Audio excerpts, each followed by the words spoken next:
tumores y hablamos de tumoración. ¿Está bien? Entonces, lo que hay que diferenciar acá es que cuando nosotros mencionamos y decimos que hay una tumoración, entre comillas, estamos hablando de un hallazgo de una masa elevada ahí que está creciendo y no debería estar en ese sitio. Pero no quiere decir que sea un cáncer ni nada, porque todavía no llegamos a eso. ¿Está bien? Eso podríamos determinarlo si es que yo ya tengo una biopsia y a través de esa biopsia el patólogo lo va a revisar y nos va a dar realmente el diagnóstico. ¿Está bien? Entonces, una cosa es tumoración, otra cosa es tumor y otra cosa es cáncer. O sea, hay procesos para llegar a eso. En cuanto a tumores de nariz y senos paranasales, lógicamente, si hablamos de tumoraciones, entre comillas, del tercio medio de la cara, o sea, lo que está a la vista, ¿está bien? Es obvio porque lo vas a ver. Entonces, corre en el terreno del dermatólogo y corre en el terreno del otorrino o del médico general, que simplemente lo está viendo y no hay ningún problema en el diagnóstico. Y acá lo que hay que ver es tumores básicamente de piel de la cara, ¿está bien? Y tumores de piel de la cara, estamos hablando de un epitelio que es poliestratificado, plano, queratinizado, y cualquier problema en esos estratos del epitelio. También hay el tema de lo que puede estar debajo, estamos hablando de la dermis, y en este caso cualquier tema que pueda venir del tejido conjuntivo, así a grandes rasgos. Por otro lado, yo debo saber más o menos cómo es la estructura de la cara, del tercio medio de la cara. Estamos hablando del esqueleto de la pirámide nasal. Entonces, ¿qué cosa es lo que está encima del esqueleto de la pirámide nasal y qué cosa es lo que está por debajo de ese esqueleto?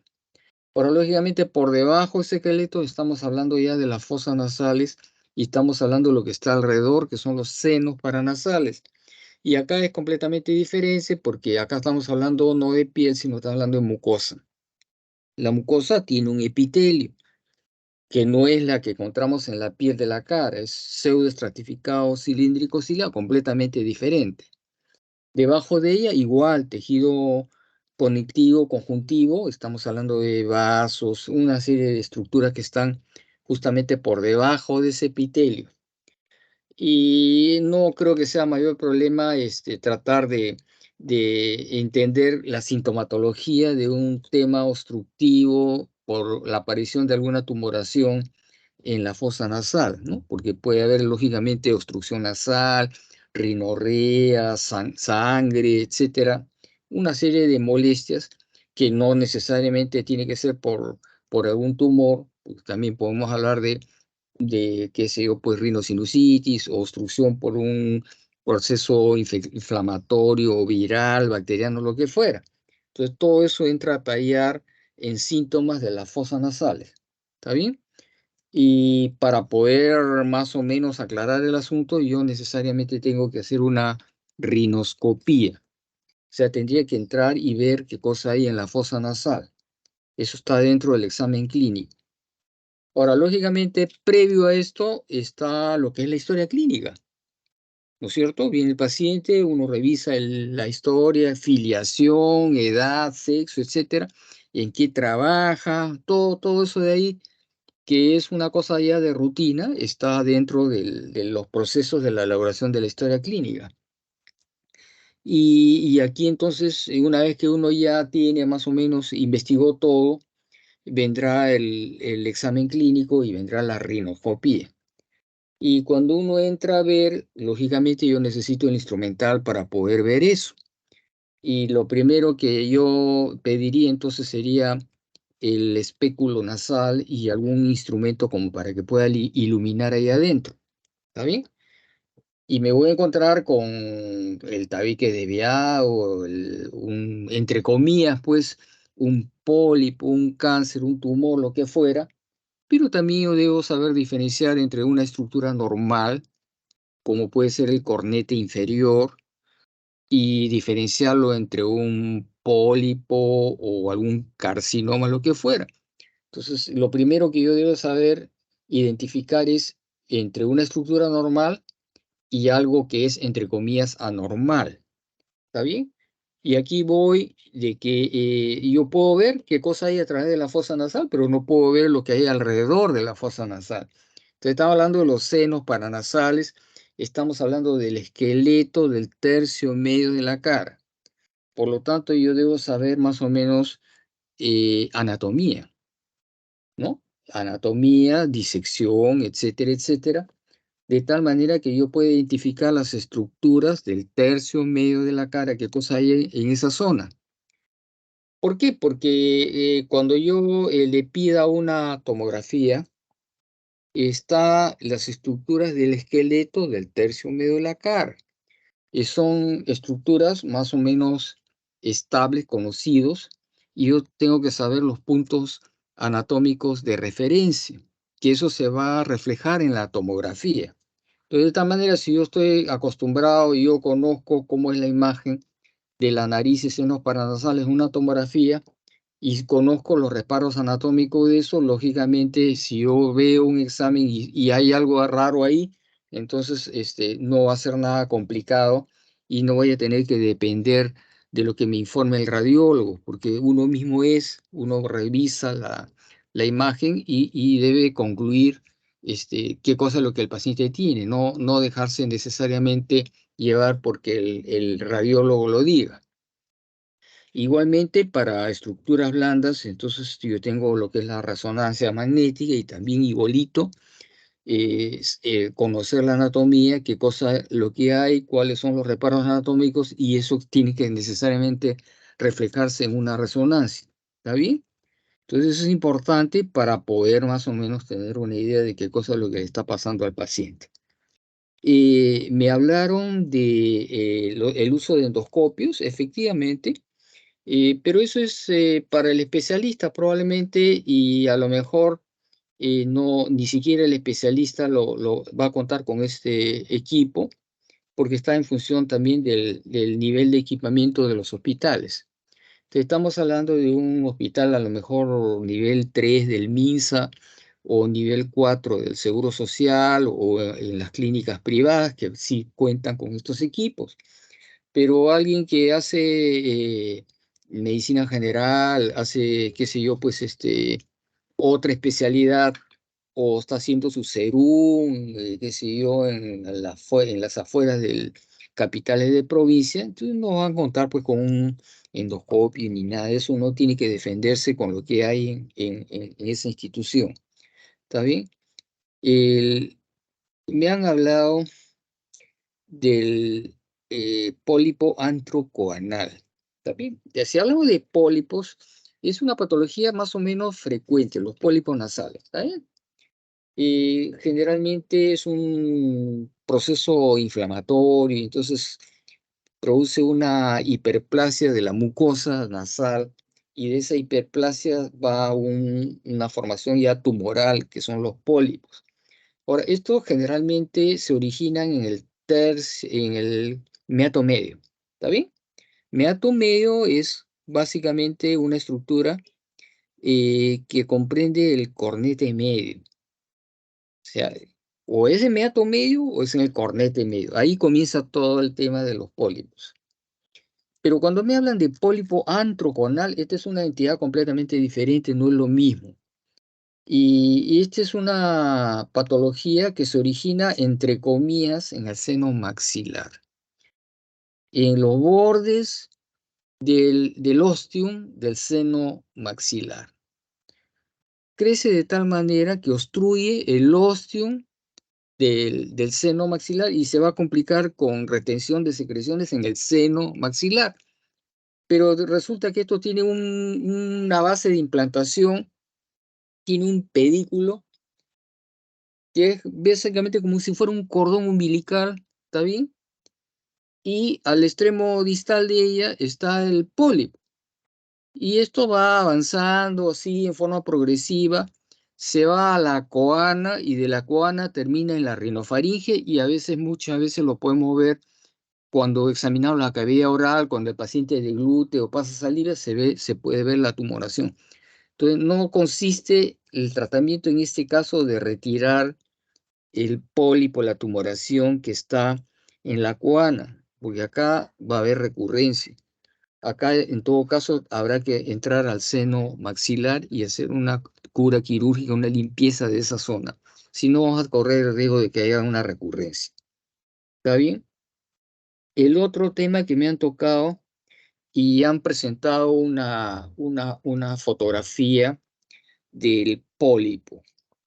Pero ese pólipo yo la verdad lo he visto medio raro, porque no es un pólipo que uno lo ve a través de la fosa nasal. Y se ve en la estructura circundante de ese pólipo de la imagen que me han presentado, a mí me da la impresión que es un pólipo del colon, ¿ya? Por si acaso. Se ve diferente, ¿ya? El tema del nasoangiofibroma. Sí, efectivamente, este es un caso muy puntual y hay que tenerlo en cuenta porque este tipo de tumoración se da en varones y en población joven. Bien raro que sean mujeres. Bien raro que se presente en población ya de tercera edad, población adulta, generalmente es en población joven. Y acá lo que llama la atención es, o sea, el sangrado a través de la fosa nasal. ¿Está bien? O viene sangrado de la derecha o viene de la izquierda, con obstrucción nasal. Entonces, a la hora que uno examina, bueno, pues no lo va a ver necesariamente en el vestíbulo nasal, sino está al fondo. Habrá que buscarlo en la zona de la rinofaringe, por esa zona. ¿Está bien? Se puede a lo mejor estar detrás de los orificios de la trompa de Eustaquio, la fosita de Rosenbühl, que le llaman, de por ahí más o menos lo podríamos a lo mejor ubicar entrando con un endoscopio o lo que fuera. ¿Está bien? Y lógicamente si estamos viendo que este pacientito está sangrando, es varón, es de la edad es joven y es sangrado recurrente, entonces a nadie se le va a ocurrir hacer una biopsia porque simplemente no va a sangrar, ¿está bien? Entonces esto es quirúrgico. Ya, lógicamente habrá que tomar algunas precauciones, pues porque habrá que embolizar la arteria y todo eso. Y ojo que esto hay que revisar hasta todo lo que es base de cráneo, ¿está bien? Para poder controlar este tipo de tumoración. Puede crecer hacia atrás, o sea, rinofaringe, pero puede avanzar hacia adelante y entonces va a avanzar por la coana y a lo mejor lo podemos ver en la misma fosa nasal, ¿ya? Me han tocado el tema, sí está bien lo que es lo que es el estadiaje, ¿está bien?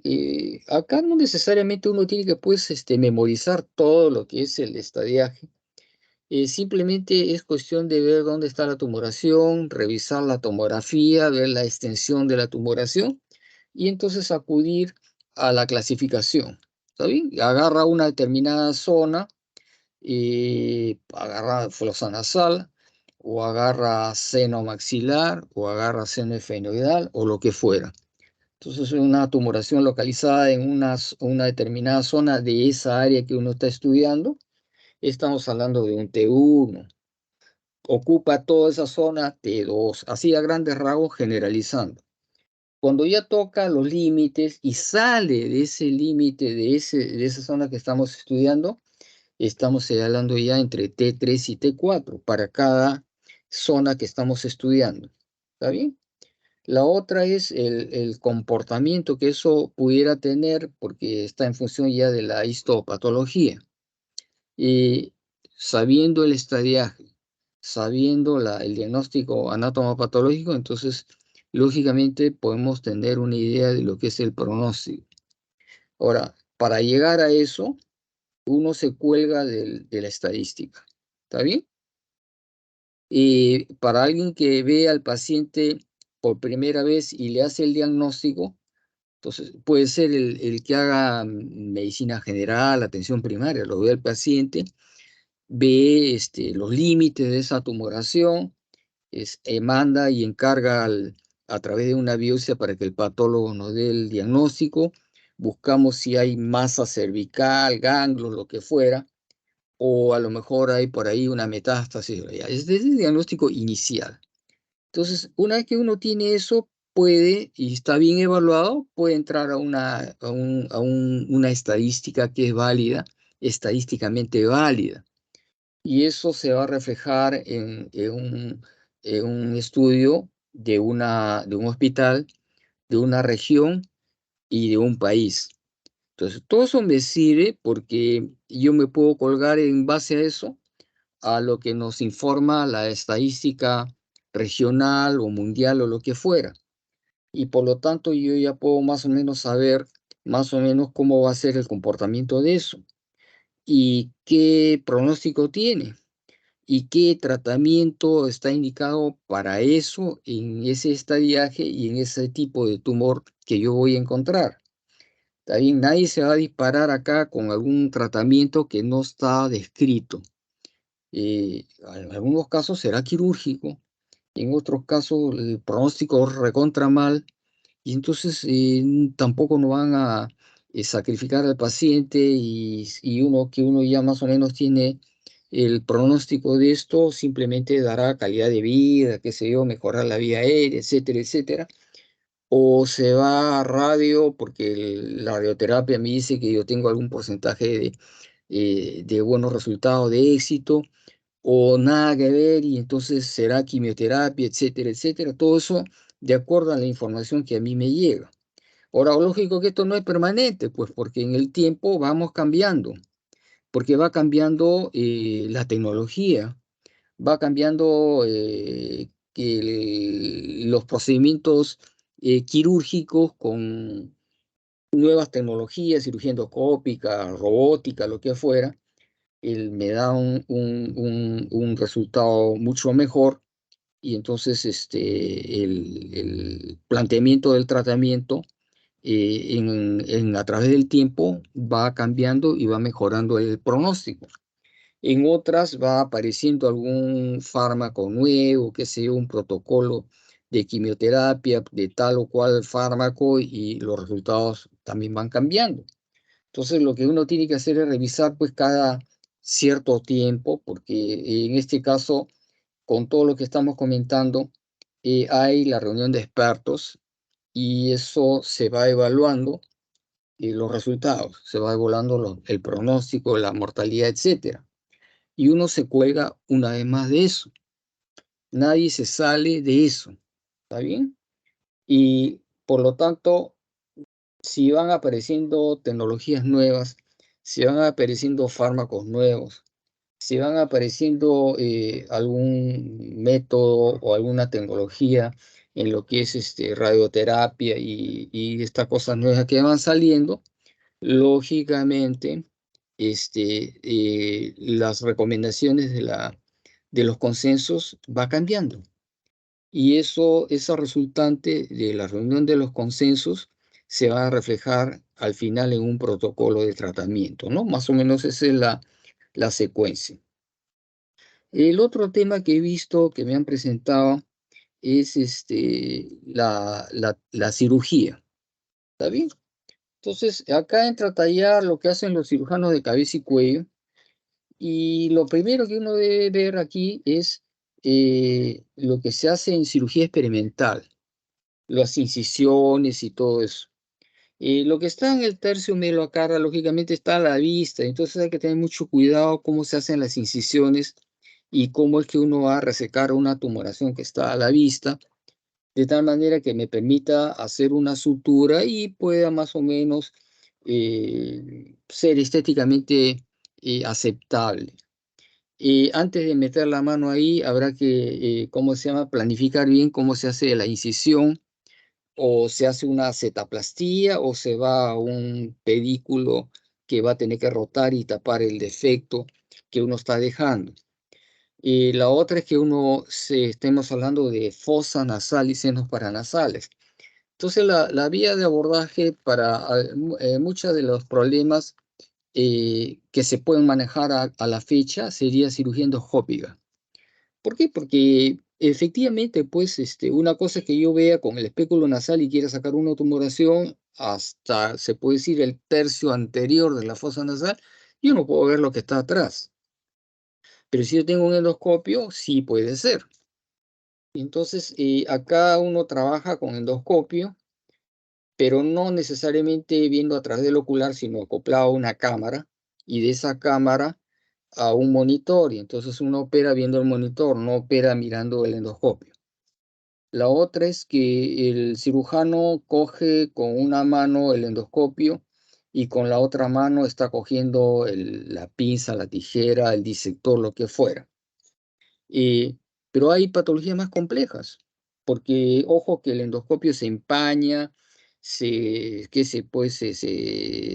coágulos de sangre, hay que estar entrando y saliendo y limpiando el endoscopio, ¿no? Entonces, eso retrasa un poquito la cirugía. El otro tema es que también se hace cirugía a cuatro manos. Entonces estamos hablando del otro ayudante que está, en este caso, tomando el endoscopio. ¿Está bien? El aspirador. Y el cirujano tomando el bisturí, el disector, el cauterio, lo que fuera. Entonces se complementa con la ayudantía para que se pueda hacer cirugía de cuatro manos, entrando por el orificio de la fosa nasal. O sea, hay que estar más o menos entrenado en manejo del endoscopio y lo que se ve en el monitor. O sea, no es visión directa, sino lo que uno hace con sus manos y cómo coloca los endoscopios para poder reflejarlo eso en el monitor, y el cirujano igualito coge el instrumental, el disector, el bisturí, el cauterio, lo que fuera, viendo el monitor, no bajo visión directa. ¿Está bien? Para eso hay que entrenarse.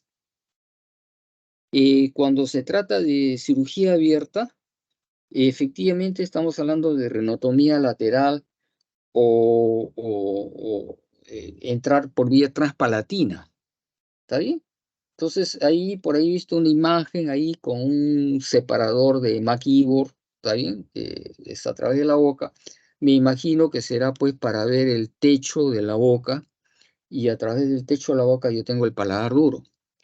Entonces, haciendo incisión en los bordes de la arcada dentaria y secando la mucosa del paladar duro y paladar blando, ¿está bien?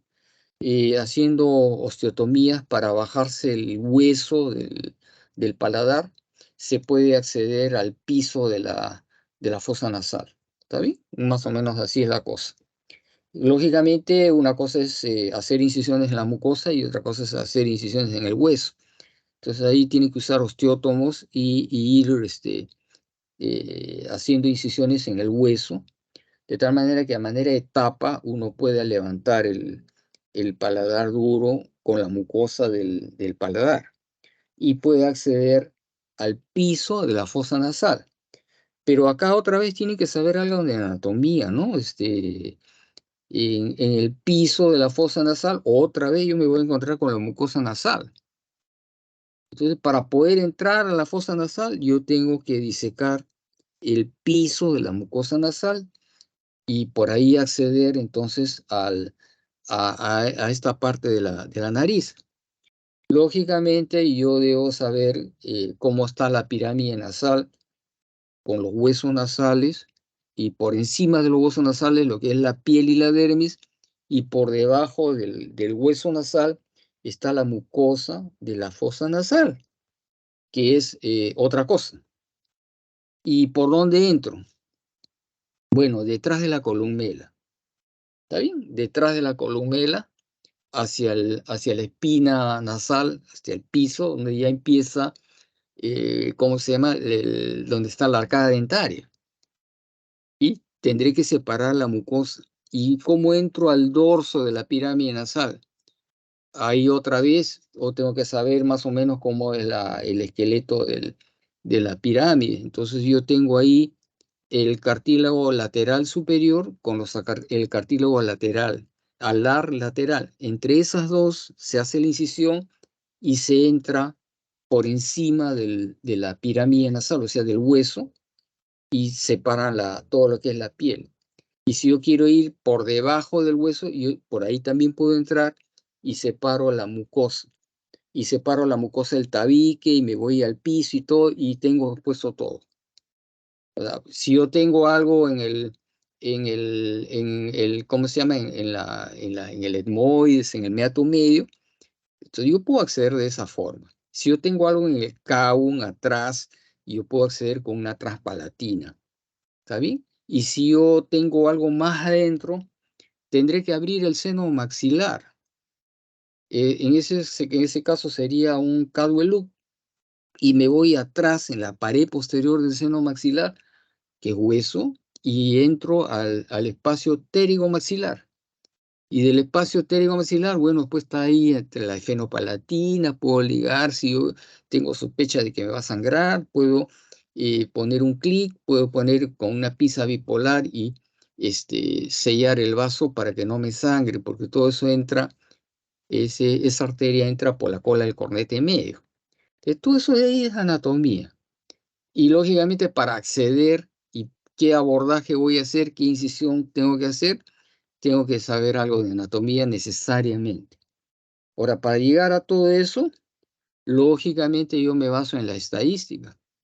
Si esto es quirúrgico, esto es radioterapia, o este es quimio, o lo que fuera. Entonces, todo está en función a los conocimientos que cada uno de nosotros tengamos y de cómo poder acceder y qué tipo de tratamiento tenga que hacer a nuestros pacientes en base a una estadística, ¿está bien? En base a tecnología, en base a fármacos nuevos que van saliendo, ¿ya? Eh, ¿Qué otra cosa más hay por hablar acá? Eh, Hay tumores que no necesariamente vienen de la fosa nasal y de los senos paranasales, vienen de zonas vecinas. Entonces estamos hablando de fosa cerebral anterior, fosa cerebral media, o estamos hablando de la pared lateral que viene de la órbita. Entonces, lógico, igualmente, para eso está la tomografía, para eso está la resonancia, y ya uno ve pues cómo llega a ese sitio. O llega a través del oftalmólogo entrando por la órbita o por vía endonasal, ¿no es cierto? O por neurocirugía entrando a fosa cerebral anterior o por el lado de otorrino entrando por la nariz. ¿Está bien? Todo eso de ahí son uno debe estudiar pues las vías de acceso para poder acceder a este tipo de tumores, ¿ya? ¿Tienen algún comentario, alguna pregunta que hacer? ¿No hay preguntas? Tecnología. Bueno, pues el clásico bisturí, el clásico tijera, que también sí ha cambiado el instrumental para acceder a estas zonas, porque de lo que era inicialmente cirugía abierta a cirugía endoscópica, entonces los instrumentos se han diseñado para cirugía endoscópica. Con el instrumental de cirugía abierta, imposible. Entonces, a raíz de los años, se han ido diseñando instrumental para este tipo de cirugía. ¿Está bien? Eh, Electrocauterio, sí, pero ojo que la cantidad de energía que uno entrega es excesivamente alto. Y entonces habrá pues radiofrecuencia, habrá el coblator, o tumores que yo quiero resecar y no necesariamente va a ser por incisión. Tengo el debridador, ¿está bien? Todo ayudado con endoscopios y a través de un monitor. O el láser, pero ojo que hay un montón de tipos de láser. Entonces yo tengo láser CO2, que es la que más se usa, o algún láser angiolítico. En este caso es específico para tumores que tienen ciertos pigmentos, como por ejemplo la hemoglobina. Entonces va y actúa contra cualquier vasito por ahí, y lógicamente nos beneficia porque el sangrado va a ser menor. Yo puedo controlar con este tipo de láser el sangrado. Y la ventaja en este caso, este tipo de láseres se propagan a través de fibra óptica. Entonces, a través de un endoscopio o a través de un flexible, a través de ese canal de trabajo, se puede pasar la fibra óptica y puede uno trabajar sobre estas estructuras. Si yo uso CO2, no pasa por fibra óptica. Se llega a la zona operatoria a través de espejos por reflexión. En los codos que tienen los brazos articulados del equipo, se va llegando hasta la zona donde uno quiere trabajar y actúa directamente sobre los tejidos, básicamente que tienen, basándose en se puede decir, coagulación de las células que son de alto contenido de agua. Entonces va avanzando de superficie a profundidad, ¿no? Entonces, este tipo de tecnología también se utiliza. No es cualquier tipo de láser porque depende del tipo de láser y la longitud de onda que se tenga, el efecto térmico o físico en los tejidos va a ser diferente. Entonces, todo eso hay que saber para poder entrar y hacer cirugía, ¿no? Hay láseres para urología, láseres para otorrino, láseres para el dermatólogo, o algún otro tipo de láser que solamente de efecto térmico, como el que se usa en rehabilitación, que son completamente diferentes, ¿ya? ¿No hay preguntas? Ya, sí que no hay preguntas. Yo creo que estamos ahí más o menos cubierto lo que se tiene que decir. Terminamos la sesión, ¿está bien? Los dejo a ver y aquí terminamos, ¿ya? Que tengan un buen día. Ya nos estamos viendo en cualquier momento. Gracias, doctor. Bueno.